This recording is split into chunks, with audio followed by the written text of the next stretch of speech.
¿Qué tal? Buenas noches. Hay cambios políticos a partir del 1 de mayo, pero ¿cómo impacta eso a la economía? ¿Qué tipo de medidas deberían tomarse? Y esos cambios en el gabinete realmente impactarán también eso con lo que nos ganamos la vida. De eso más hablamos hoy, a las 8 en punto.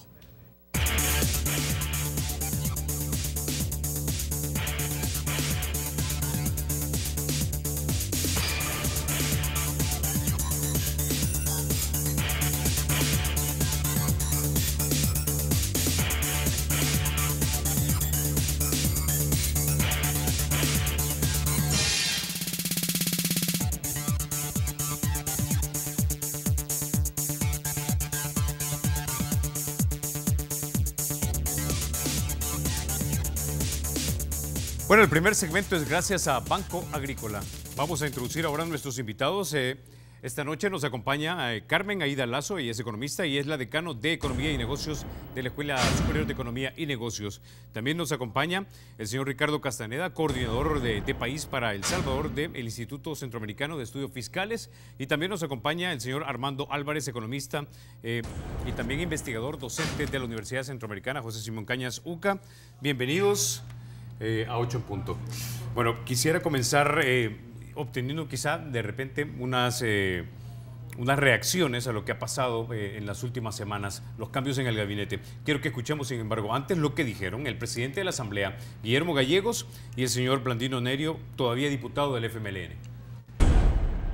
Me llena mucha de satisfacción que Nelson Fuentes esté llegando como ministro de Hacienda. Él es una persona muy técnica, muy preparada, que ha servido mucho en el ministerio. El vicepresidente Óscar Ortiz como secretario técnico, creo que también va a ser un papel muy importante. Pues no son los mismos funcionarios, el ministro de Hacienda nombrado es otro, el director o presidente de ANDA es otra persona, es decir, no es más de lo mismo, son cambios de personas en cargos importantes. Bueno, quiero comenzar contigo, Carmen Aida, porque, digámoslo, que hay que decirlo, por justicia, de repente Nelson no es una persona conocida, pero es una persona de larga trayectoria dentro del Ministerio de Hacienda, pero también tengo entendido que dentro del grupo de los economistas, que ya saben quién es quién entre ustedes, tampoco es una persona desconocida. Sí, bueno, primero los cambios son muy recientes, creo que todos los estamos asimilando, ¿verdad? Y viendo si aún con los cambios van a poder haber algunas medidas diferentes. Pero en el caso particular del Ministerio de Hacienda, pues personalmente veo con muy buenos ojos el nombramiento de Nelson. Nelson, como usted señala, es una persona con una trayectoria muy técnica, muy sólida, es una persona que se ha ido forjando en el tema fiscal, ha sido la mano derecha del ministro de Hacienda. Y esperemos que Nelson hará un excelente trabajo, sobre todo considerando que estamos en un año en el que creo que se ha alcanzado cierta estabilidad, hay una reducción de los riesgos fiscales para el caso del país, por lo tanto no esperaríamos en el caso de Hacienda mayores turbulencias en lo que resta del año. A ver, definamos estabilidad y menos riesgos para la gente que de repente nos está viendo en casa. Bueno, quizás comentarle a los televidentes, hace un año estamos a punto de estar en un default. No sé, un default es un impago de la deuda. Hace un año el país estaba en una situación muy complicada por la falta de acuerdos políticos que llevó que El Salvador en Semana Santa se fuera a dejar de pagar una deuda. ¿Y cuál es eso? Digamos, ¿cuál es el impacto de eso para que digamos, se pueda entender en términos de cómo se afecta a la economía? Eso significó que el país se convirtió más riesgoso, ¿verdad? Que subió el riesgo país, lo cual encarece el acceso del país a los mercados financieros. Entonces, hace un año estábamos en una situación muy complicada. Recordemos que estábamos estaba trabado el tema también de pensiones y han habido avances considerables. Hubo una reforma de pensiones con sus pros y sus contras que puede tener, pero demostró que había voluntad política. Luego hubo una aprobación de una deuda y posteriormente una aprobación del presupuesto. Quizás, digamos, para que la gente pueda comprender, el país hoy en día tiene una mejor calificación que le facilita un acceso al mercado financiero, ¿verdad?, mucho mejor que la que tenía hace un año. Por lo tanto, por ese lado vemos menos riesgos en la economía y por lo tanto un panorama que, si bien es cierto, no es un panorama el mejor, porque un gran reto todavía es crecer más. El Salvador sigue siendo el país de Centroamérica de los que menos crece, al menos nos da una cierta estabilidad que hace un año no la teníamos. Ahora, estos cambios que se dieron, digamos, y ahora ya que no estamos con ese riesgo del default y del impago y que por lo tanto que nuestra calificación de riesgo aumente, aumente, ¿no? Si mal no recuerdo, estos fueron movimientos en parte forzados por decisiones judiciales de la sala al obligar a que el gobierno de repente presentara los presupuestos mejor cuadrados de lo que estaban. Sí, correcto, ¿verdad? Es una combinación de factores y yo creo que ha habido también voluntad política de los partidos, es decir, El Salvador creo que tiene la costumbre que cuando ya llega al extremo, ¿verdad? Cuando ya está casi en la crisis, ahí se logra poner de acuerdo. Y efectivamente, tal como usted señala, el año pasado hubo una sentencia de la sala que pues, ¿verdad?, que mandaba hacer presupuestos transparentes, balanceados, evitando vicios que habían habido en el pasado, en el que los presupuestos se pasaban artificialmente balanceados a la Asamblea para evitar una negociación política. Entonces, con la resolución de la sala, la ventaja es que eso obliga a los partidos a hacer la negociación, que es como tiene que ser, ¿verdad? Entonces, la resolución de la sala, los avances que hubo en el tema de pensiones, la voluntad política, todo eso se ha conjugado en un panorama económico mucho más estable que el del año pasado, no sin riesgos, ¿verdad? Uno de los riesgos que todavía subyacente, yo diría que hay dos. El país todavía tiene que crecer más, por una parte, ¿verdad? Y eso es un tema que aparece en todos los informes. Y en segundo lugar, todavía hay una negociación que va a estar pendiente y que tenemos todos que estar monitoreando, porque en el 2019 van a vencer 800 millones de bonos, ¿verdad? El país va a tener que pagar, eso va a requerir un acuerdo político, ¿verdad?, en la Asamblea, en la nueva Asamblea, para aprobar esa deuda y poder, digamos, ampliar los plazos del pago de la misma. Entonces, está ese riesgo. Y quizás un factor que también, quizás un tercero, que yo diría que es importante que lo tengamos y que quizás al volver de vacaciones se puede abordar, es que a finales de esta semana se van a anunciar nuevas cifras del país. El país ha estado, recordemos que nosotros leemos el país a partir de las cifras oficiales. Y este viernes el Banco Central va a publicar la nueva serie del PIB, la nueva serie de estadísticas macro, y eso nos va a llevar a como volver a leer el país, ¿verdad? ¿Cuál es realmente la producción de este país? ¿Cuánto es lo que ha crecido el país? Entonces vamos a tener la oportunidad de tener una comprensión también de cómo está el país a partir de marzo y posteriormente a partir de abril, mes en el que el Fondo Monetario va a sacar como lo que se llama el artículo 4, que es un informe que todos leemos sobre el estado de las finanzas públicas. Entonces tenemos un panorama, yo diría ahorita estable, pero tenemos una perspectiva de seguir el tema fiscal vino para quedarse, es un tema que hay que seguirlo viendo, ¿verdad?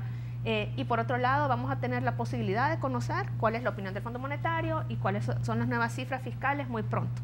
Ok. Ahora, señor Álvarez, es importante, quiero retomar una idea de la que dijo Carmen Aida, y es el punto de ya no tener, digamos, el riesgo de que se nos suba la calificación de riesgo crediticio. Esto porque la gente que está en casa seguramente se pregunta, bueno, ¿y eso a mí cómo me afecta? O sea, de todos modos, el que pide prestado es el gobierno, no soy yo. Pero tengo entendido que hay un efecto cascada que de repente te encarece incluso lo que vos prestás como persona, ¿o no? Sí, es correcto. Cuando se mueve este récord crediticio, afecta la tasa de interés. En primer lugar, afecta la tasa de interés que paga el país, el Estado, y evidentemente nosotros pagamos impuestos directamente para pagar esa deuda. Si no lo estamos pagando ahorita, lo pagamos después. Y en segundo lugar, el segundo efecto que puede tener es que los bancos, al estar vinculados, al tener deuda del Estado, los bancos locales, al tener deuda del Estado, puede afectar también su calificación. Y al afectar su calificación también puede afectar su tasa de interés, y eso finalmente se puede trasladar a las personas, a los hogares que piden préstamos. Es decir, yo como persona, por ejemplo, si pido prestado por un vehículo o pido por una casa o por o un préstamo para invertir, se me hace más caro. Entonces, sí, el país tiene mala calificación el riesgo. Exactamente, puede pasar, no es una consecuencia inmediata, pero es algo que puede llegar a suceder, especialmente cuando los bancos locales a los que pedimos prestados tienen deuda emitida por el gobierno de El Salvador, en ese caso en particular. Así es. Ok, ahora, Ricardo, entonces entiendo yo que Nelson Fuentes básicamente agarra el Ministerio de Hacienda en la última etapa de la presidencia Sánchez Serén, en el ocaso básicamente de su administración. Realmente, ¿qué es lo que debería ser un ministro como el señor Fuentes a esta altura? ¿Realmente se puede dar un golpe fuerte de timón o no, como políticamente se ha expresado? ¿Es técnicamente eso posible desde el punto de vista de las finanzas públicas y la fiscalidad? Yo creo que no deberíamos de esperar cambios radicales sobre el manejo de las finanzas públicas, tal como lo había venido haciendo el ministro Cáceres. Me parece que vamos a continuar en la misma línea, posiblemente veamos algunas modificaciones en la forma como se presente el presupuesto del año 2019. Creo que por primera vez todo parece indicar que vamos a tener un presupuesto por resultados, es decir, que esta vez la ciudadanía no solo va a saber cuánto se asigna a cada una de las instituciones, sino también va a saber cuáles son las metas que las instituciones están comprometiendo.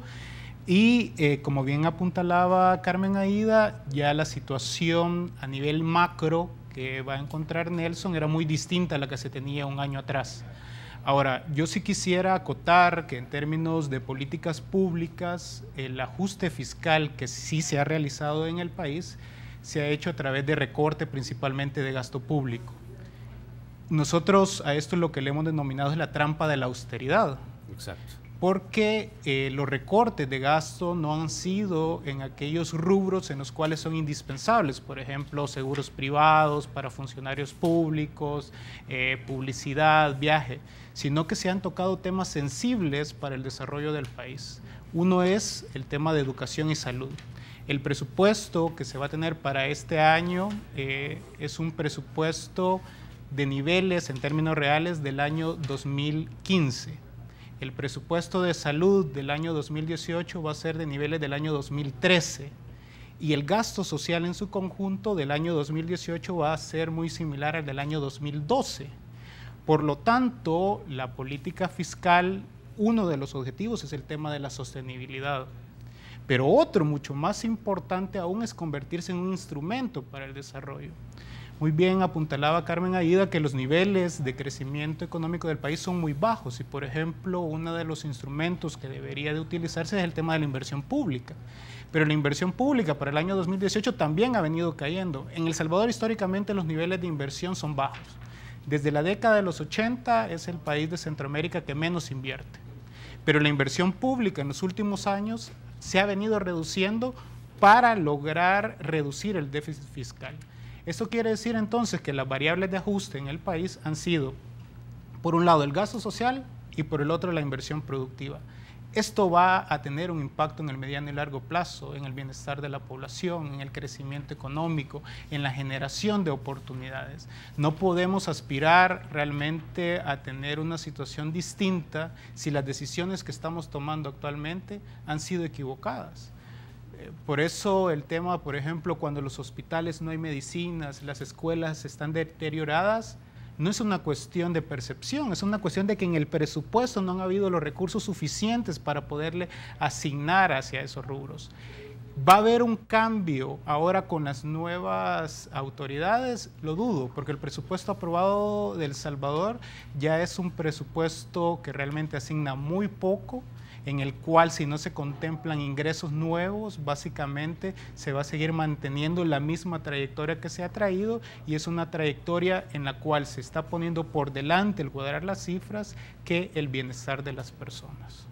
Ok, ahora, entonces, básicamente, no sé, para que la gente nos entienda, en casa, una cosa, cuando se trata del dinero, los impuestos de los salvadoreños, una cosa es invertirlo y otra cosa, digamos, es gastarlo o desperdiciarlo, como dirían algunos, ¿no? Invertir, es decir, adjudicar dinero a educación y a salud son básicamente inversiones a futuro. No puedes educarte muy bien si obviamente no sos una persona saludable, y para ser una persona saludable obviamente tienen que haber buenos hospitales, tiene que haber buena salud prenatal, la salud postnatal, etcétera, ¿no? Y básicamente en esos rubros no hemos aumentado, sino que incluso en el de salud, si mal no recuerdo, creo que son 18 millones de dólares menos lo que tenemos, ¿no? Efectivamente, y esto ha sido la tónica en los últimos años, en lo cual el Ejecutivo se enfrentaba de que no tenía los recursos suficientes para cumplir sus obligaciones, ¿no? Entonces venían y ellos plantearon de que la prioridad era el pago de la deuda. Prácticamente una quinta parte del presupuesto va únicamente exclusivo para el pago de la deuda. Luego lo que resta... ¿Quinta parte del presupuesto son como cuánto? ¿1.000 millones? estaríamos hablando efectivamente de 1.100 millones, que desde el año pasado es la partida presupuestaria más importante del Estado, incluso por encima del Ministerio de Educación, que es un ministerio que se le asigna alrededor de 950 millones de dólares. Es decir, de casi 5.000 millones de dólares, que es el presupuesto, 1.100 millones van directamente no para invertir en calles, no para invertir en mejores escuelas, ni tener medicinas en hospitales, sino que básicamente para pagar lo que ya debemos de lo que prestamos en el pasado. Efectivamente, y esa es la tónica que se ha tenido, y entonces por lo tanto las rigideces del presupuesto son grandes y el espacio de maniobra es muy pequeño. Entonces el Ejecutivo, por ejemplo, el año pasado, cuando cae en impago, decide que para poder enfrentar eso tiene que hacer un recorte a distintas instituciones, y recordemos que se recortaron alrededor de 53 millones, en la que, por ejemplo, se le recortó educación y salud. Es decir, el Ejecutivo en ese momento se enfrentó con la disyuntiva como en tu casa. Para pagar la deuda, tú tienes que decidir si uno de tus hijos no va a la escuela o si no se tienen que comprar algunas medicinas porque no te alcanzan los recursos para poder enfrentarlo. Yo creo que esos son los elementos que deben de estar en la mesa, y me parece que las discusiones de los actores políticos no están viendo eso. Me parece que están viendo únicamente el corto plazo y no están viendo las posibilidades de aspirar al desarrollo del país. En las plataformas legislativas de los partidos, por ejemplo, se plantea el incrementar sustancialmente el presupuesto social, especialmente el de educación, pero no dijeron de dónde iban a obtener los recursos, que es la parte importante. Yo creo que todos nos podemos poner de acuerdo sobre la necesidad de incrementar el gasto social, la inversión productiva. La parte complicada, y es en la que debemos de avanzar, es en ponernos de acuerdo sobre cómo vamos a financiar. Ok, entonces esta pregunta, digamos, va para los tres en corto. Básicamente, señor Álvarez, Carmen, señor Castaneda, el nuevo ministro de Hacienda, Nelson Fuentes, tiene muy poco margen de maniobra porque ya básicamente el terreno de juego ha sido delimitado para él. Sí, ¿es así? Efectivamente. Yo creo que sí, Nelson el nuevo ministro va a terminar de administrar una situación que, como señalamos, creemos que va a ser estable. Pero creo que compartimos la idea de que todavía, no para este año, para el futuro, se va a seguir necesitando un diálogo fiscal, que es un diálogo que involucra necesariamente a los partidos políticos.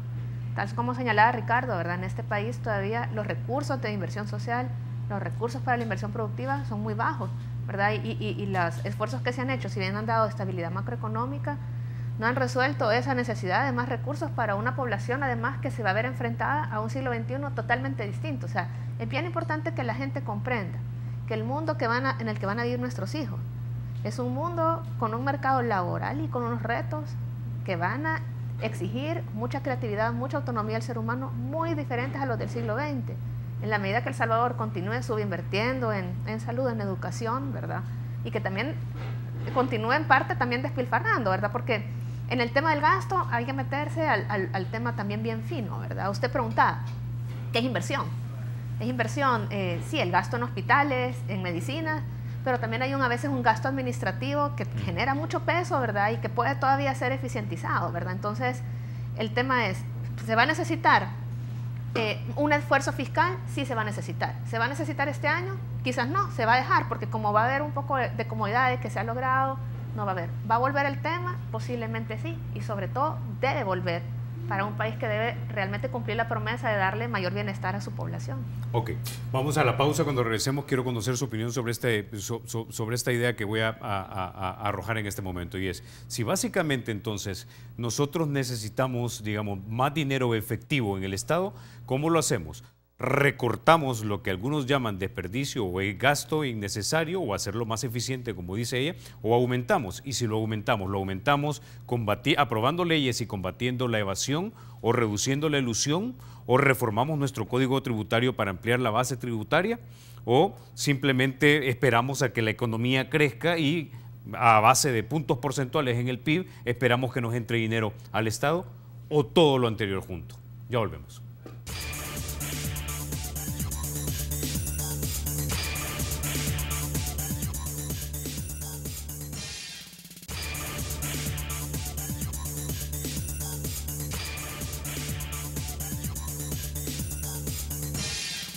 Banco Promérica cuenta con la garantía de rapidez en todas sus cajas, donde te atienden en 20 minutos o en menos. Bueno, quisiera comenzar con usted, señor Álvarez, porque ya planteábamos entonces esta idea de dónde vamos a agarrar el dinero que se necesita para que el Estado, digamos, invierta en su gente, y etcétera, ¿no?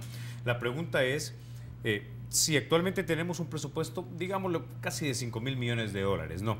Ya sabemos que 1.100 millones de dólares son deuda, es decir, con ese dinero no contamos, son 3.900 millones. Ya sabemos que de esos 3.900 millones, 945 van para educación. Ahí tenemos entonces unos 2.900 y pico. Ahora, lo que muchos, digamos, en el espectro derecho de la política argumentan es que no podemos contemplar más, digamos, aumento de impuestos en algunos casos, porque dicen que hay demasiado desperdicio y demasiado gasto innecesario y que podemos hacer más eficiente el Estado. Si ya tenemos más o menos unos 2.900 millones de dólares fuera de educación y fuera lo que tenemos que pagar por deuda, ¿en cuánto realmente se nos está yendo el dinero en gasto administrativo que podríamos hacerlo más eficiente? De tal manera que pudiéramos decir, miren, es que gastamos como 1.000 millones de dólares en empleados, pero de repente podríamos gastar 600 millones. Alguien podría decir eso. La pregunta es, ¿qué tan cierto es y qué tanto dinero realmente se nos está yendo en gasto administrativo que no nos rinde? Bueno, de manera general, es importante mencionar que hay una diferencia entre finanzas públicas y política fiscal. En El Salvador lo que tenemos es unas finanzas públicas administradas como un problema de caja. ¿Cuál es la diferencia? Que en una política fiscal, si el Estado contara con los recursos, le permite, al menos en teoría, le permite dinamizar la economía, le permite dinamizar el empleo y mejorar de esa forma la situación económica del país a través del gasto público. Sin embargo, con un Estado tan pequeño, un Estado con una carga tributaria tan baja, es muy difícil que se pueda dar un gasto público precisamente que dinamice estos sectores económicos, los diferentes sectores económicos. Y déjeme detenerlo ahí nada más para traducirle a la gente, ¿no? Porque básicamente lo que nos está diciendo usted es que el Estado, aunque muchos dicen, no, es que el Estado no produce nada, etcétera, etcétera, pero el Estado sí es dinamizador de la economía en la medida en que invierte en proyectos, por ejemplo, de infraestructura. Pongamos un ejemplo, lo que está pasando allá en el paso de nivel que está allá por el Rancho Navarra. Allá hay gente que está trabajando en el fovial, gente se ha comprado material para pavimento, se han alquilado equipo de construcción, todo eso es dinero que circula. Exactamente, no, okay. Exactamente. Por ejemplo, Mauricio Funes decía que él sí había generado empleos y que lo había hecho a través del vaso de leche. No puede estar de acuerdo o no con esa política, pero más allá de eso, tenía un punto Mauricio Funes cuando lo mencionaba, el expresidente, porque cuando se compra la leche al ganadero, el ganadero a su vez con ese ingreso que va a recibir va a gastar. Y ese gasto que va a realizar va a generar ingresos para otra persona que también lo va a gastar. Entonces, eso va dinamizando la economía y puede generar cierto nivel de crecimiento. Por supuesto, este gasto público, digamos, cuando se compran productos importados que vienen de otro país, que vienen de Estados Unidos, por ejemplo, se corta ese efecto dinamizador de la economía. Pero más allá de eso, volviendo al punto entre ingresos y gastos, es importante mencionar que la política fiscal simplemente es un traslado de recursos. Entonces, evidentemente, si nosotros cobramos impuestos y esos impuestos van para un funcionario público corrupto, por ejemplo, se utilizan para corrupción, entonces eso no va a tener un efecto dinamizador en la economía, no va a tener un impacto en la economía. Pero también, por otro lado, si no cobramos impuestos, por ejemplo, a una casa de lujo, una casa en la playa de lujo, eso tiene tan poco impacto en la economía como la corrupción. No estoy diciendo que éticamente sea lo mismo, no estoy hablando en ese caso ético, estoy hablando en cuanto a eficiencia de la economía. Y usualmente se presenta el gasto como ineficiente y que por tanto es una mala idea incrementar impuestos, pero es interesante. Imaginémonos que solo nos interesa el crecimiento económico, solo ese es el único objetivo de la economía de El Salvador. Hay estudios del Fondo Monetario Internacional que no tienen un carácter, digamos, revolucionario ni nada por el estilo. Estamos hablando del Fondo Monetario Internacional, que señala que un incremento de un punto porcentual en la carga tributaria tiene un menor impacto en el crecimiento económico, es decir, disminuye menos el crecimiento económico que una disminución del gasto público, de un punto porcentual del gasto público como porcentaje del Producto Interno Bruto. Es decir, si tenemos que elegir entre incrementar, solo nos interesa el crecimiento, de nuevo, estamos bajo esa óptica, sabemos que no es así, pero bajo esa óptica, si solo nos interesa el crecimiento económico, si tenemos que elegir entre impuestos y gastos, bajo esa óptica tendríamos que elegir en incrementar impuestos. Pero Carmen Aida mencionaba ahorita en los comerciales que no se trata de un solo tema. Por supuesto que hay que revisar el gasto público, en qué se está efectuando. Por supuesto que, como mencionaba Ricardo, hay que revisar la inversión pública. Desde el Departamento de Economía, por ejemplo, hemos realizado algunos cálculos con los cuadros de oferta y utilización, que próximamente va a ser actualizado por el Banco Central de Reserva, y hemos encontrado cuánto empleo se genera en el sector primario, en el sector secundario, en el sector terciario, a partir del incremento de la demanda final en cada uno de estos sectores. Entonces, con herramientas de ese tipo, con herramientas de planificación, podríamos saber a qué sectores apostarles para precisamente poder llevar esa demanda, esa inversión pública, y no solo inversión pública, sino que también gastos de consumo que pueden dinamizar el desempeño de la economía. Ahora, el gasto administrativo del Estado, es decir, aquellas cosas que hacen funcionar el Estado, los salarios de las personas, de repente el número de plazo de personas, que es donde podemos decir son innecesarias, están sobrepagadas, o definitivamente lo contrataron por cherada. ¿Qué porcentaje del presupuesto del Estado se está gastando en este momento en ese gasto administrativo? Porque mucha gente sospecha que ahí está buena parte del desperdicio. Sí, no tengo el dato ahorita a la mano de sueldos y salarios. Pero rondará como por cuánto, en términos generales, digámoslo así. Tengo que buscarlo, tengo aquí, lo busco en un segundo. Pero es importante mencionar porque nuevamente aparece este gasto usualmente como un despilfarro, pero también estamos hablando... repito, hay que revisarlo, pero también estamos hablando de salarios, de sueldos de profesores, estamos hablando de sueldos de policías, estamos hablando de sueldos que permiten el funcionamiento básico de un Estado. Para mencionar un caso en específico o una imagen, porque usualmente nos gusta ver en el exterior, yo participé en un congreso en donde estaba una eurodiputada, no voy a mencionar su nombre, pero cuando estábamos hablando del acuerdo de asociación, que es como un tratado de libre comercio que tenemos con la Unión Europea, ella mencionaba, porque veíamos que El Salvador tiene muy poca competitividad frente a la Unión Europea. Y ella nos decía, es que ustedes no tienen Estado, que los que están gastando es nada, tienen un Estado muy pequeño.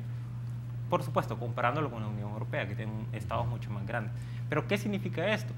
Que si bien hay que revisar este gasto público, hay que pensar también cómo hacer crecer, tanto a niveles cuantitativos como cualitativos, los servicios públicos. Ok, y ahí vamos al punto. Digamos que la buena parte de las personas del Estado lo que miran es gasto y desperdicio. El Estado básicamente es un administrador de recursos. Te administra personas, equipo, tecnología, infraestructura e invierte.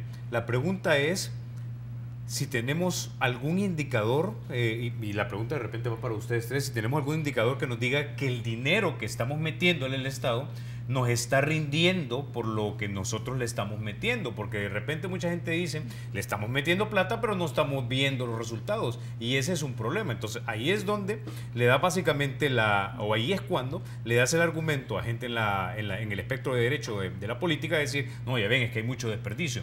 O sea, yo creo que todos estamos de acuerdo con que el Estado tiene que tener solamente las personas capaces e idóneas y honestas para estar trabajando en él. Ese elemento es muy importante y va de la mano con lo que mencionaba Ricardo, la importancia de un presupuesto por resultados, porque el presupuesto por resultados me dice, por ejemplo, si yo tengo un objetivo de educar o que tantas personas se gradúen del bachillerato, me dice cuánto me costó que esas personas se gradúen de bachillerato, por ejemplo. También algo importante es institucionalizar el monitoreo y evaluación, que en El Salvador se da con algunas políticas sí, con otras no. El monitoreo y evaluación es importante, el monitoreo para saber si lo que estoy diciendo que iba a hacer lo estoy cumpliendo, y la evaluación para ver si lo que teóricamente iba a suceder realmente está pasando. Entonces son herramientas importantes que tienen que darse, pero que no necesariamente o no tienen por qué no darse al mismo tiempo que este incremento de impuestos. La revisión de los gastos no tiene por qué ser contradictorio con el incremento de impuestos. Ok, entonces ahora, Carmen, quiero ir contigo y preguntarte lo siguiente. Si en la Unión Europea nos han dicho que nuestro Estado es muy chico, y hay que entender eso, lo que quizás nos están diciendo, miren, lo que pasa es que ustedes tienen muy pocas personas trabajando para darle servicios a su pueblo, ¿verdad? Básicamente. Ahora, eso quiere decir que tenemos que agrandar o aumentar la cantidad de gente que tenemos en planilla, y si la debemos aumentar, debemos antes depurarla para que los que quitemos y quedemos con esas plazas la llenemos realmente con gente capaz? Bueno, primero creo que es bien importante ya en El Salvador de ahora que nosotros tenemos que construir nuestro modelo a partir de nuestras realidades. Obviamente Europa tiene como referente estados bastante grandes porque tienen estados de bienestar que son completamente diferentes a los nuestros. Entonces la comparación diría yo que hay que hacerla con cuidado, ¿verdad? En segundo lugar, el tema de los salarios sí es un tema que tiene mucho potencial de ser revisado, no solo por el tema de la importancia que tiene el gasto, o sea, de acuerdo al Fondo Monetario, hicieron un estudio de salarios para el caso de El Salvador, más o menos 45% del presupuesto de la República es para pagar salarios, lo cual son unos 2.500 millones de dólares, ¿verdad? O sea, quitémosle 1.100 millones de dólares que va para la deuda, 945, no, pero ahí van salarios, exacto, ahí van salarios. Entonces, 2.500 millones en salarios. Es 2.004, por ahí, ¿verdad? Realmente la calidad de las cifras puede ser mejorada en el caso de El Salvador para que tengamos mayor precisión, pero el fondo lo que señalaba era, este es un país que está gastando aproximadamente 9.2% del PIB en salarios. Cuando compara con países que son de renta similar, de ingreso similar a El Salvador, es de 7.5. No es coincidencia que el Fondo Monetario en el 2000, hace un par de años, cuando saca el artículo 4, dice, miren, El Salvador, tenés que ajustarte fiscalmente y te voy a ofrecer un menú de alternativas, porque como usted señalaba, al final de cuentas no vamos a tener razón ni lo que creemos que es gasto ni ingreso, es una combinación. Y el Fondo Monetario señala que El Salvador puede ahorrarse un 0.4, o sea, que un 40% del ajuste fiscal puede venir por una revisión de los salarios. Y no solamente es justo por el tema de que necesitamos una carga salarial acorde a lo que necesita el país, sino por un tema también de justicia y meritocracia. El sector público es el sector que en promedio paga los mayores salarios de todos los sectores. En promedio, alguien que trabaja en el Estado gana unos $700 en promedio. Entonces, ¿qué es lo justo? Que los jóvenes con talento que salen de las universidades, que salen del bachillerato, tengan un acceso meritocrático a esos puestos que son puestos buenos en el gobierno, ¿verdad? Entonces, el tema salarial es un tema importante fiscalmente, pero es un tema también importante en términos de cómo tenemos, y ahora pues aprovechar para mandar el mensaje para la nueva asamblea, ¿verdad? ¿Cómo tenemos ahora diputados que finalmente hagan algo que pueda ser muy relevante y es una revisión de la ley de la función pública, una ley que la necesita este país para garantizar que quienes llegan por mérito, ¿verdad? Y que hay una clara rendición de cuentas, que sabemos lo que están haciendo los funcionarios públicos y que sabemos los resultados que esperamos de ellos, ¿verdad? En la medida, digamos, que tengamos funcionarios públicos que rindan cuentas, ¿verdad? Que sepamos qué es lo que hacen, eso va a garantizar la legitimidad del gasto salarial, ¿verdad? Es difícil que uno le pida a la población, sí, ¿verdad? A veces ajuste, sí, el gasto tiene que tener legitimidad. Entonces, creo que hay una oportunidad muy importante para la nueva asamblea para retomar el tema de la ley de la función pública, que es una ley que va a permitir mejorar el acceso de los funcionarios públicos a la administración pública. Ahora, interesante el dato. Acabo de hacer una pequeña sumita aquí. 2.500 millones de dólares en salarios, más 1.100 millones de dólares, que es lo que tenemos que pagar, porque por fuerza, ¿verdad? Son 3.600 millones de dólares, que de un presupuesto de más o menos 1.500 millones de dólares, 5.000 millones, debo decir, nos resta como 1.300 millones de dólares para inversión. Pero intuyo que ahí va la inversión, la compra de equipo, el mantenimiento de infraestructura, los servicios, etcétera. No sé si 1.300 millones de dólares para un país con las grandes necesidades que nosotros tenemos sea suficiente. Y también no sé, creo que ya Carmen Aida nos mencionó que 2.500 millones de dólares para un país de la capacidad económica que tenemos es demasiado dinero en salarios también.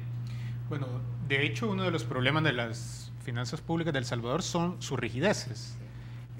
Para el año 2016, por ejemplo, por cada dólar que el Estado recolectó en concepto de impuestos, 91 centavos ya tenían un destino, porque recordemos que existen rigideces legales, por ejemplo, lo que se le da a la Corte Suprema de Justicia, lo que se le da a las municipalidades, lo que tiene que ver con los salarios, que es una rigidez. Entonces, prácticamente el margen de maniobra que se tiene en el país es muy limitado. Por eso cuando hablaba de que el nuevo ministro realmente lo que puede hacer es muy poco. Es muy poco. Me parece que hasta ahora ha habido una falsa dicotomía en el caso de El Salvador sobre si el ajuste debe ser por el lado del gasto o sobre el lado de los ingresos. Lo cierto es que en la práctica se ha dado por el lado de los gastos. O sea, cuando uno revisa el déficit fiscal de El Salvador prácticamente se ha reducido un 2% del PIB y ha sido por cambios en el lado del gasto. Obviamente comparto con la necesidad de que evaluemos la efectividad y calidad del gasto público. El tema de transparencia debería de ser un tema toral, que la ciudadanía sepa que cualquier impuesto que ellos pagan realmente se están utilizando de manera adecuada, pero que eso no nos permita no ver las necesidades de cambiar la forma como se recaudan impuestos en este país. Para el año 2016, que son los últimos datos que tiene el Ministerio de Hacienda, solo en IVA se están evadiendo 750 millones de dólares, por ejemplo. Es decir, allí hay un margen importante para poder incrementar. En el caso de El Salvador, su estructura tributaria es una estructura tributaria regresiva. Uno de los objetivos de la política fiscal precisamente es mejorar la distribución del ingreso.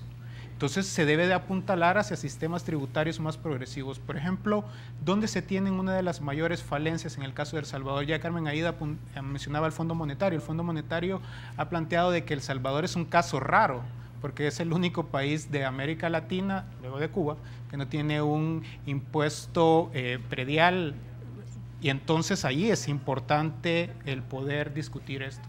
También es importante ver cómo se reforma el impuesto sobre la renta, no en la tasa nominal. De hecho, El Salvador, la tasa nominal es una de las tasas más altas de Centroamérica, de un 30%, pero sí hay que revisar en el tema de la tasa efectiva, en el tema de las exenciones, exoneraciones, en la poca capacidad que tiene la administración tributaria, por ejemplo, para evitar que los capitales se vayan luego hacia paraísos fiscales donde no tributen, porque en el caso de El Salvador, la tasa efectiva de impuestos sobre la renta de las empresas solo es de 2.5%, ¿verdad?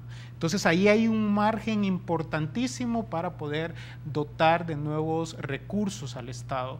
Obviamente todos estos elementos deberían ser parte de un acuerdo fiscal, donde deben de estar todos los sectores. El acuerdo fiscal se podría resumir en preguntas. Uno, ¿cuál es el país que queremos? Posiblemente no tengamos que compararnos con otros países, pero sí sincerémonos como sociedad. ¿Queremos seguir viviendo en un país en el cual 1 de cada 3 niños y niñas no están en la escuela, como sucede actualmente? ¿O queremos un país en el cual la educación, la salud sean universales? Entonces eso va a tener un costo. Seguramente ahí va a implicar contratar más maestros, más médicos, más enfermeras. Cuando veamos cuánto cuesta ese país que queremos, tendremos que preguntarnos de dónde lo vamos a financiar, quiénes están dispuestos a llevar esa carga del Estado. Por ejemplo, otro de los elementos que se deben de revisar en El Salvador y que también el Fondo Monetario lo ha dicho, es el tema de los incentivos fiscales para evaluar, o sea, así como exigimos que se evalúe si el funcionario público está realmente dando la talla, lo mismo deberíamos de hacer con las empresas que se le están permitiendo que no paguen impuestos. Es decir, ver si realmente están produciendo la gran cantidad de empleos que nos dijeron. De qué calidad, por ejemplo, el régimen de zonas francas y maquilas ya lleva bastantes décadas y se le va a permitir estar otras 40 años más con incentivos fiscales. Debemos de evaluar realmente si esto nos está permitiendo cambiar la estructura productiva del país, y son todos los elementos que deben de estar. Al final de cuentas, El Salvador lo que requiere es un acuerdo fiscal integral que permita poder elevar y mejorar el bienestar de las personas, y debe ser el resultado de un consenso. Yo creo que una de las grandes limitantes en El Salvador es que no hemos podido ponernos de acuerdo sobre esos aspectos mínimos. Mientras no logremos consensos, realmente la realidad va a ser muy difícil de cambiar. Tengo que ir a la pausa. Cuando regresemos seguimos conversando acerca de esto. Ya volvemos.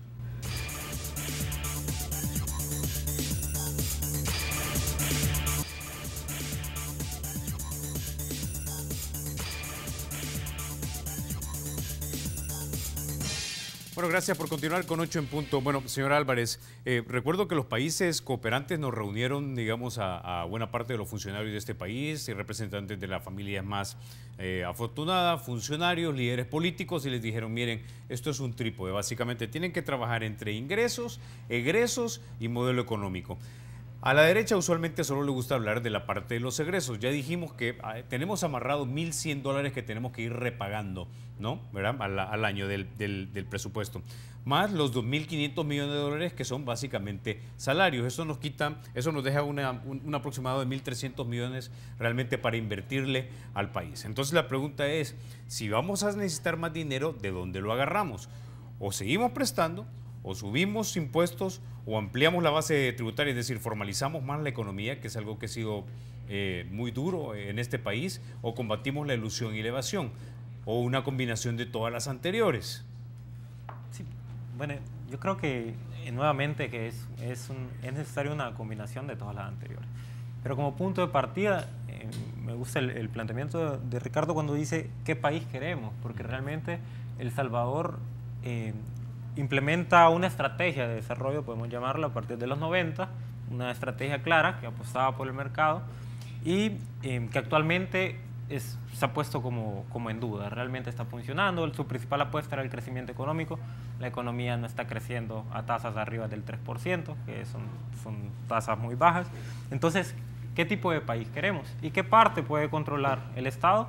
Evidentemente, controla exclusivamente los gastos que realiza ese Estado y los ingresos también que se pueden tener. Entonces, a partir de esa definición, estamos en el tipo de país que queremos. A través de eso podemos preguntarnos si estamos en el país que queremos, continuemos con las medidas que estamos haciendo, y si no, hay que pensar en cambios necesarios.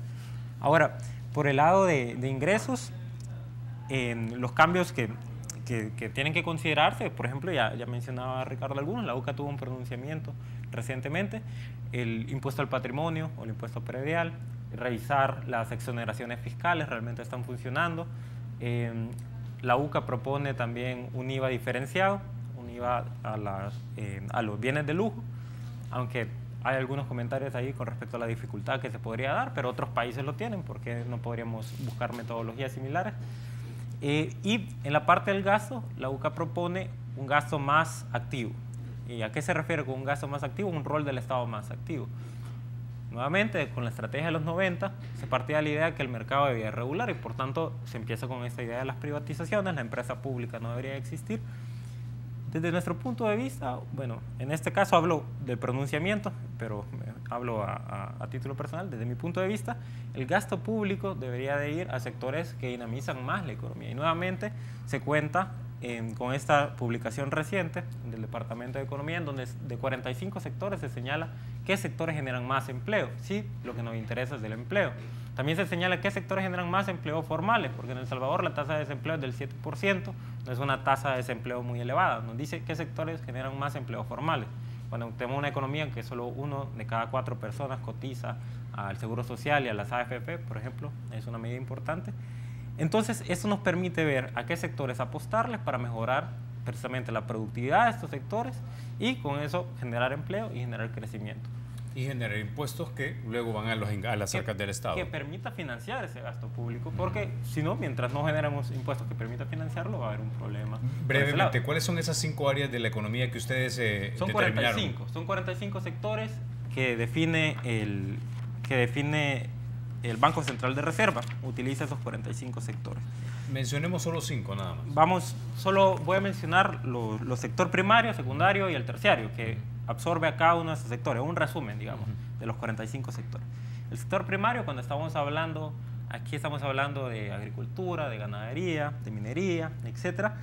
Por cada $1 millón que aumenta la demanda final, parte de ese $1 millón que controla el Estado también, pero estamos hablando también de la demanda final privada, el empleo total del sector primario incrementaría en 143, el empleo total. Pero aquí, cuando nos vamos a la parte de la formalidad, resulta muy interesante porque el empleo de las personas que cotizan al Seguro Social incrementaría exclusivamente en 10. Aquí hay un gran problema, y es que la normativa legal no contempla para que puedan cotizar a las personas del sector agrícola, rural, por problemas históricos. En segundo lugar, el sector secundario, por cada $1 millón que aumenta la demanda final, incrementa el empleo en 77. De estos, 23 son del Seguro Social, personas que cotizarían al Seguro Social. Y en tercero, el sector terciario, el empleo incrementaría 88 por cada $1 millón que incrementa la demanda final, y de estos aumentaría 22 los del Seguro Social.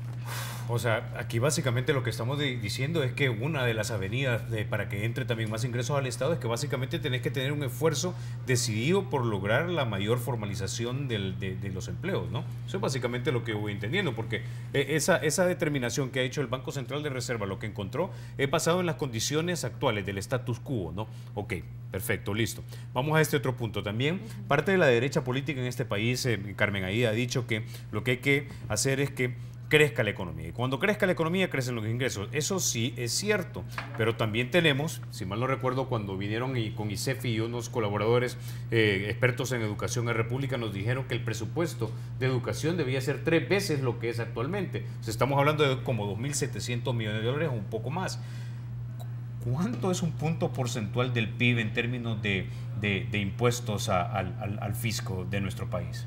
O sea, vaya, nuestro PIB, a ver, corríjanme, ahorita un punto porcentual son 280 millones de dólares, más o menos aproximadamente. Es decir, que ni aunque creciéramos a 4 puntos más, es decir, estamos en 3, que creciéramos a 7, ni siquiera llenamos el presupuesto que deberíamos tener para educación. Sí, o sea, sí, y realmente, mire, las estimaciones que hacemos los economistas son bastante generales, ¿verdad? No necesariamente tenemos los modelos para pronosticar así al centavo, ¿verdad? Realmente cuáles van a ser los efectos, ¿verdad? O sea, pero si un político me dice, mira, puro crecimiento económico lo vamos a hacer, tendríamos que crecer a 7, 8%, y creo que no hay ninguna economía, ni India creo que está creciendo a 7, ¿o sí? Bueno, digamos, Panamá y otros países, Perú, bueno, incluso Bolivia ha tenido buen crecimiento, es decir, El Salvador merece estar creciendo al doble de lo que crece ahorita. Es decir, nosotros ahorita crecemos al 2.4, 2.5.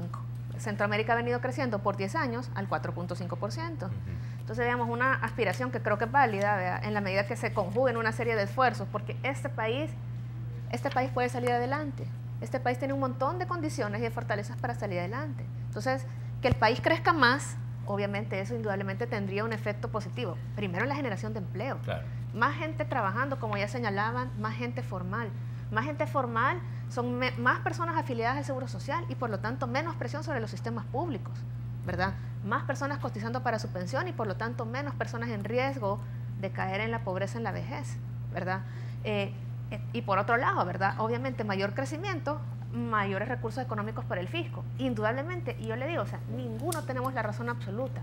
Este país no va a ajustar sus finanzas públicas ni a puro crecimiento, ni a pura evasión, ni a puro gasto, ¿verdad? Por eso a mí me gusta particularmente el informe de fondo de hace 2 años, porque dijo, El Salvador, necesitas una serie de medidas progresivas, ¿verdad? Impuesto, como ya se señaló, al patrimonio o al predial. También hay que hablar del IVA, ¿verdad? Es un tema que no se aborda, pero tenemos una estructura tributaria muy simple en El Salvador y uno no puede descartar de la discusión el IVA, ¿verdad? Entonces, ¿qué toca el fondo? Revisen gastos, ¿verdad? Revisen subsidios, revisen IVA, revisen exenciones. Hay un tema, por ejemplo, el tema de los precios de transferencia.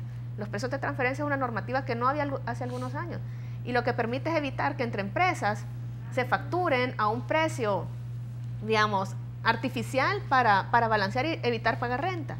Ahí, por ejemplo, ese es un tema que tiene también mucho potencial para poder ordenar las cosas. Se está en proceso de hacer eso. Entonces, vaya, digamos, es importante que digamos, que para la población vean que no hay, en Estados Unidos tienen un dicho, el silver bullet, que es cuando creen que hay una cosa que resuelve todo. La bala de plata del llanero solitario, que con eso matás al hombre lobo y a Drácula. Dicen, no, así no se puede, ¿no? Ok, tengo 2 minutos para ti, Ricardo, en este segmento. Bueno, yo creo que coincidimos en el tema de la necesidad de identificar, por ejemplo, cuáles son los sectores estratégicos del país. Actualmente, en el mejor de los casos, hemos tenido planes quinquenales de desarrollo, pero los planes de quinquenales, por ejemplo, el que tenemos actualmente plantea un El Salvador más educado, productivo y seguro, pero cuando tú lo comparas y ves las prioridades del gasto, ves que se ha venido reduciendo educación, se ha venido reduciendo la inversión productiva, incluso para este año hay un recorte en seguridad y entonces hay una incongruencia entre lo que has planificado y tus presupuestos. Por eso nosotros creemos importante también el poder vincular los presupuestos públicos con una planificación. En El Salvador hemos sido incapaces realmente de lograr una planificación de 15, 20, 25 años. Yo creo que ese es un punto toral para que podamos mejorar las condiciones de vida de los salvadoreños. Obviamente, las tasas de crecimiento de El Salvador, las tasas de crecimiento económicas son bajísimas, pero son históricas. Es decir, en los últimos 20 años hemos crecido alrededor de 2%, pero ¿sabes qué es lo peor? Que el potencial del país es ese. Es 2%, entonces tenemos que ver cómo incrementamos esa frontera de producción. Inversiones en investigación y desarrollo. En El Salvador prácticamente son nulas. La forma como logramos incorporar tecnologías de información y comunicación en los procesos. Es decir, se requiere que ese tan ansiado acuerdo fiscal, por un lado, apuntale el crecimiento económico sostenible, permita mejorar la efectividad del Estado, pero también reducir las desigualdades que se tienen. Yo creo que en la medida que los actores políticos, pero también los actores sociales, y creo que desde la academia podamos aportar, desde los centros de pensamiento podamos aportar discusiones que permitan encaminar a lograr resultados. Como bien apuntalaba Carmen Aída, no existe una sola receta, no hay una sola cosa que debemos de hacer. Creo que hay muchos factores en los cuales debemos de pensar. Bueno, y ahora bien hablas acerca de todas las fuerzas que deben conjuntarse, digamos, para impulsar esto, empezar a discutirlo, pero eso, la bandera la tiene que llevar básicamente el gobierno de la República, y en este caso el ministro de Hacienda, ¿no? Así que menuda tarea para el ministro Fuentes. Vamos a la pausa, cuando regresemos vamos a hablar de su dinero y de cómo están de emproblemadas las familias en este país. Ya volvemos.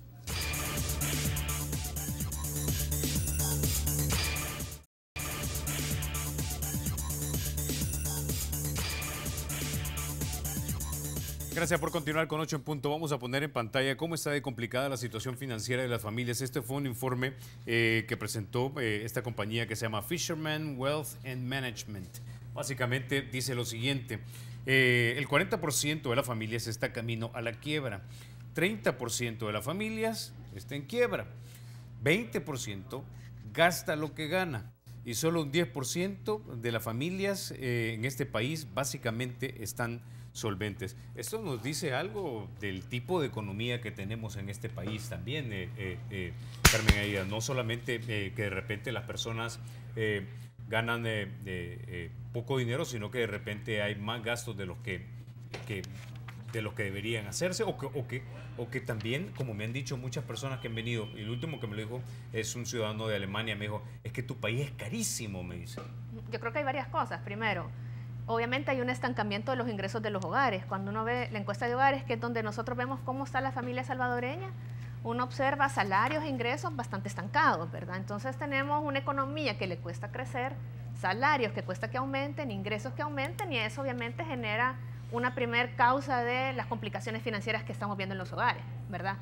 En segundo lugar, también una cosa importante es que por muchos años hemos tenido crédito bien barato, y eso fue un fenómeno mundial. Yo le cuento, cuando estalla la crisis del 2008, ¿verdad? En Estados Unidos la Reserva Federal y los bancos centrales del mundo bajaron las tasas de interés como una medida para evitar crisis financiera, y la han mantenido baja por muchos años. Nunca habíamos tenido tantos años de tasa de interés baja. ¿Eso en qué se traslada? Crédito más barato. Y entonces, ¿en qué se traslada eso? Familias, empresas que toman prestado porque es más barato prestarse, y decimos entonces terminan apalancadas, es decir, terminan con una buena parte de su ingreso comprometido al pago del préstamo. Entonces ese es un segundo factor. Tercero, yo diría, falta de cultura financiera, ¿verdad? O sea, si uno le pregunta aquí a los hogares que nos escuchan, ¿cuántos hacemos o no hacemos presupuesto familiar, ¿verdad? ¿Cuántos priorizamos adecuadamente? Todo el show hemos pasado hablando de cómo presupuesta el Estado, bueno, y cómo presupuestamos en las familias. Entonces yo creo que el tema de lo que está viviendo la familia salvadoreña, ¿verdad? Es una combinación de factores, ¿verdad? Habría que ver el estudio porque me parece un poco alta esa cifra de quiebra, ¿verdad? Del que se está hablando, ¿verdad? Pero indudablemente la solución, es decir, que los hogares se sientan menos ahogados por las deudas, ¿verdad? Pasa pues por un poco, primero por un reconocimiento de cuáles son las prioridades en el hogar, ¿verdad? Cuando uno está con las deudas, pues uno tiene que hacer varias cosas, ¿verdad? Priorizar, tratar de tirarla a más largo plazo la deuda, ¿verdad? Reordenarse. Entonces hay un tema de educación financiera, y hay un tema de que ojalá se generen condiciones para que las familias tengan más ingresos, ¿verdad? Ahora, señor Álvarez, ¿qué sector de la economía es el que está produciendo más empleos y cuánto están pagando estos empleos en promedio versus el costo de vida en este país? Que yo sí sigo pensando que es bastante caro, es decir, los alquileres son caros, las casas son caras, digo, para lo que gana la gente en este país, los vehículos son caros y te lo dice gente que viene de afuera. Solo quiero dar unos datos de la sección anterior que se me quedaron, que creo que pueden ser interesantes, y luego retomo la pregunta.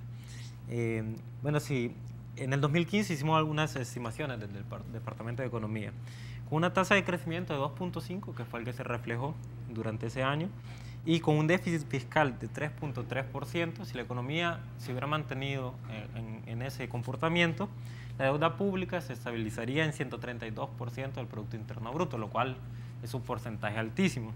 Para que veamos la importancia del crecimiento económico. Con un crecimiento económico de 3% y un déficit siempre de 3.3, se estabilizaría en 110%. Y por último, con un crecimiento de 3% y un déficit de 1.4, que era el que no contemplaba pensiones, ahora en teoría va a disminuir la presión de las pensiones. El déficit la deuda se estabilizaría en 46.7 del PIB. Es decir, el crecimiento económico es muy importante para reducir en sí mismo la deuda. Pensar que únicamente reduciendo gastos se va a reducir la deuda, si esto impacta el crecimiento económico, creo que es un poco complicado. Ahora, volviendo con la pregunta, bueno, cuando El Salvador realmente tiene un nivel de inflación bastante bajo, especialmente con la dolarización, la inflación se ligó bastante a Estados Unidos y no hemos presentado una inflación muy elevada. El problema en El Salvador, y es un fenómeno que sucedió en varios países, no es exclusivo de El Salvador, es que los salarios reales permanecieron congelados. Entonces, ¿congelados a qué año? Congelados con respecto del 90. Aproximadamente, más o menos anda por los mismos los salarios reales. Entonces, o sea, tenemos salarios en el 2018 como que si estuviéramos en 1990. Exactamente, exactamente. Entonces uno no siente una diferencia muy grande con respecto al ingreso. Y va viendo la inflación y por supuesto va percibiendo que no hay modificaciones con respecto a nuestra capacidad adquisitiva. Esto no sucedió exclusivamente en El Salvador, también pasó en Estados Unidos. Por ejemplo, uno observa la productividad, que es lo que produce cada trabajador, Producto Interno Bruto por cada uno de los trabajadores, cuánto aporta, y observa los salarios reales. Mientras que la productividad aumentaba, los salarios reales estaban estancados. Entonces, esta brecha que se va generando, uno va viendo más productos en la economía, pero los salarios reales están estancados. ¿Por qué es importante este elemento? Hay un economista pakistaní que explica este fenómeno de la necesidad de crédito, porque la economía necesita demanda, la producción necesita demanda. Si está incrementando la productividad de los trabajadores, digamos que solo existe un producto. Si está incrementando la productividad, significa que por cada trabajador hay cada vez más manzanas. Pero si al trabajador se le está pagando lo mismo, difícilmente va a poder hay alguien que pueda comprar las manzanas. Exactamente. Entonces, ¿por qué no tenemos entonces unos salarios reales, digamos, del 2000? ¿Por qué no sucede eso? Porque, bueno, el marco legal en El Salvador, los salarios mínimos pasaron congelados mucho tiempo. Hasta hace poco el salario de la zona rural era $118, que no cubría ni siquiera una canasta básica alimentaria. Entonces, el salario real ya digamos que entra en la esfera política y si vos querés aprobar o no querés aprobar. Exactamente, pero hay un elemento importante. Por supuesto que uno quisiera un salario de $1000, pero hay que estudiar los efectos. El problema es que se dejó por mucho tiempo de lado estudiar qué pasaba cuando incrementaba un salario, con la idea de que la productividad no estaba aumentando cuando los datos mostraban que sí estaba aumentando. Es importante estudiarlo, pero por el otro lado, en el caso particular de El Salvador, solo 1 de cada 4 personas de la población económicamente activa está sujeta a un salario mínimo legal, porque los demás se encuentran en el sector informal. Por tanto, es importante, como ya se había mencionado anteriormente, generar un marco legal que cubra a estas personas y tratar a su vez de ir incorporando a estas personas al sector formal. Ok, Ricardo tiene la última palabra. Bueno, sin lugar a dudas, el resultado, aún como cuando coincido con que hay que revisar esas cifras y ver el estudio, digamos, sí viene a mostrar nuevamente la precarización de la situación familiar. Un profesor en Londres que se llama Guy Standing, que habla de que hay una nueva clase social que es el precariado, ¿no? que en esta nueva clase social entran personas, por ejemplo, que no tienen seguridad social, pero también entran personas que no tienen certeza de que el próximo año vayas a tener un trabajo. Entran personas que ganan por abajo del salario mínimo o personas que están más preparadas para que realmente se dedican. Y todas esas cosas creo que las podemos ir encontrando en El Salvador. Realmente cuando uno ve las cifras oficiales, pues sí, el desempleo es bajo, pero cuando uno se adentra a ellas, realmente lo que sucede es que el subempleo, el empleo informal en El Salvador es altísimo. Cuando tú hablabas de la necesidad de formalizar la economía, no solo es para permitir mejorar la situación fiscal del país, sino también para darle más certeza a las personas. Actualmente prácticamente 1 de cada 4 personas tiene seguridad social. O sea, imagínate el bono demográfico de El Salvador actualmente, que posiblemente se termine en el año 2030, lo que esta presión va a representar en los próximos años cuando tengamos una población adulta, ya 60, 65 años, que no han cotizado lo suficiente y por lo tanto no van a tener una pensión, y entonces ¿y cuáles van a ser la respuesta que se le van a dar desde el Estado? Por eso es muy importante que desde la política pública se tenga visión de largo plazo. Realmente hemos sido muy miopes con las decisiones que se toman y no estamos viendo más allá de la situación crítica. Por eso es importante el poder seguir avanzando hacia acuerdos. Ahora que se viene una campaña electoral, ojalá que los candidatos presidenciales estén a la altura, que realmente ellos estén claros de que no son superhéroes y que por sí mismos no van a solucionar los problemas del país mientras los distintos actores no seamos capaces de ponernos acuerdos. Y yo creo que eso debería ser lo que deberíamos trabajar en los próximos meses. Claro, y también importante, ¿no?, que no vayan a sobresimplificar, digamos, estas ideas, que se escuchen muy bien en soundbites, que sean buenos para el voto duro y solamente llevar agua para el molino partidario, ¿no? Bueno, muchísimas gracias, mi querido Ricardo, Carmen Aída, señor Álvarez, gracias por haber estado esta noche aquí en 8 en Punto. Ustedes, amigos, se quedan con la programación de Canal 33. Soy Carlos Toledo, gracias por vernos. Recuerden, la República es de todos, hay que cuidarla.